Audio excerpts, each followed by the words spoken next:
ده اهم فيديو في العالم هتسمعه لو انت بالمنظر ده. لو عندك مود ديس اوردرز، مودك مش حلو، شعرك بيقع، الوش منفوخ، الخدود بتحمر، عندي تأتيبة هنا في رقبتي، ماشي، الحتة دي في تحدب في الفقرات العنقية وألم، المناعة بتاعتي مش حلوة، هشاشة في العظام، وعندي كمان ان بطني تخينة، ستريتش ماركس، تصبغات في الجلد، شوية تقرحات في الجلد، عضلاتي ضعيفة جدا بتروح، بتزرق بسهولة جدا، اي خبطة عندي بتزرق، بيطلع لي ساعات شعر في دقني ولو انا ست، فاهم قصدي، او ده وشعر في تحت بطاطي كتير كده.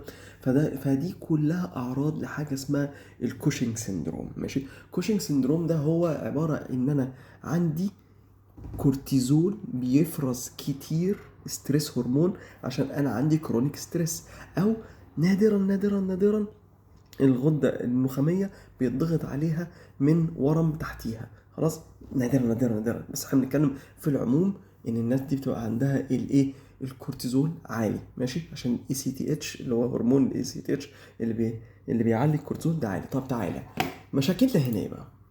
هي استقامة الفقرات العنقية دي، ماشي، استقامة الفقرات العنقية دي بتجيب لك اعراض بتاعة الكوشن لفايبروميالجيا. فايبروميالجيا هي ان انت جسمك كله وجعك، عندك التأتيبة دي والدهون هنا متكونة، فسببها ان انت الكيرف بتاع رقبتك مش ماشي صح. فانا دلوقتي الكابل اللي هينزل من مخي هيروح لجسمي كله، اللي بايه، الكابل ده لو اتضغط هحس بآلام في جسمي كلها، لان انا اساسا الاشاره العصبيه بتاعتي مش صح، الاشاره بتاعتي انا فاهمها غلط.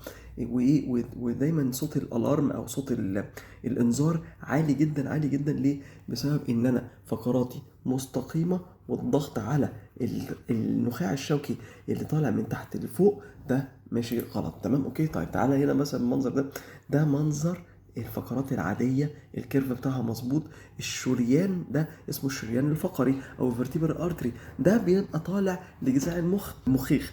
انا دلوقتي لو عندي استقامة في الفقرات العنقية، شايف الاستقامة، الكيرف الاخضر ده لا بقى احمر وحش زي ما انت شايف.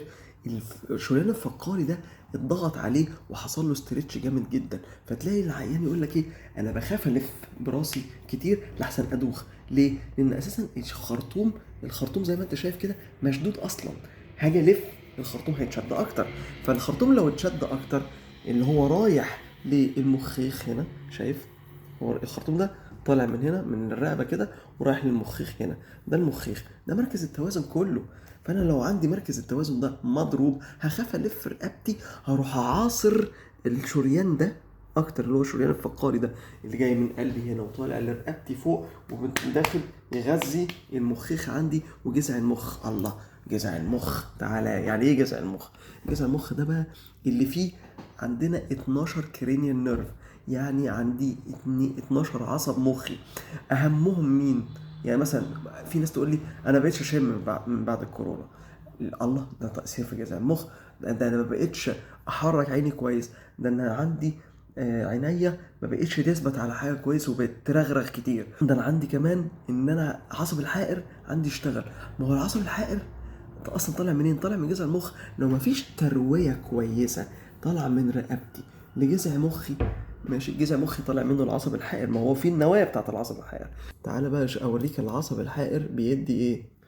اول حاجه الاوريكولر نيرف، ودني، طنين في الاذن، مننجيال برانش، يعني ده بيدي الغشاء بتاع المخ، فده يديني صداع، فارنجيال صعوبه في البلع، ماشي، ولارنجيال صعوبه في الكلام، كاردياك برانش بيدي القلب، فانا ممكن لو ادى القلب عندي احس بنبضات قلب سريعه، ماشي، بالمونري بتاع الرئه، ماشي، احس ان نفسي ضيق، السوفاجيال برانش، تعالى ده يبقى ده للمريء، احس ارتجاع في المريء، ابدومينال برانش بيروح للمعده والقولون والطحال، فانا احس دلوقتي ان انا هضمي مش حلو. الله، طب انا هعالج المشاكل دي كلها ازاي؟ يعني انا دلوقتي عندي كوشنج، لو انا شكلي بالمنظر ده يبقى ده الكوشنج ده محتاج اعالج الكورتيزول، اروح لدكاتره غدد صماء، ماشي، عشان اعالج مشاكل الكورتيزول هنا بقى ده بدورنا في الناس اللي عندها الفايبروميالجيا، ان احنا نعدل الفقرات العنقيه لان لو فقرات العنقيه المفروض يبقى كيرفها لقدام، المفروض كيرفها كده لقدام. لو عندي تحدب في الفقرات، جات لي لسه ست والله بتبكي من ألمها، آلام في الكتاف، وآلام في الرقبة، آلام في أسفل الظهر، صداع، ضبابية تفكير، دوخة، جزع على السنان، وحساسة جدا، وشايلة هم الدنيا، ودايما عاملة حساب كل حاجة اوفر اوفر اوفر اوفر. فاهم ازاي؟ طبعا بتحتاج هنا دعم نفسي. طبعا ما بنكرش دور دكاترة النفسيين، بس مع دكاترة النفسيين لازم دكاترة علاج طبيعي تظبط الفقرات العنقية، عشان علاقة مخك بجسمك كله. الكابل ده لو اتخنق خلاص هتفضل المشكلة قائمة. طول ما الكابل مخنوق بسبب كيرف رقبتي الغلط هتفضل المشكلة قائمة، هي وجهازي الهضمي. ماشي؟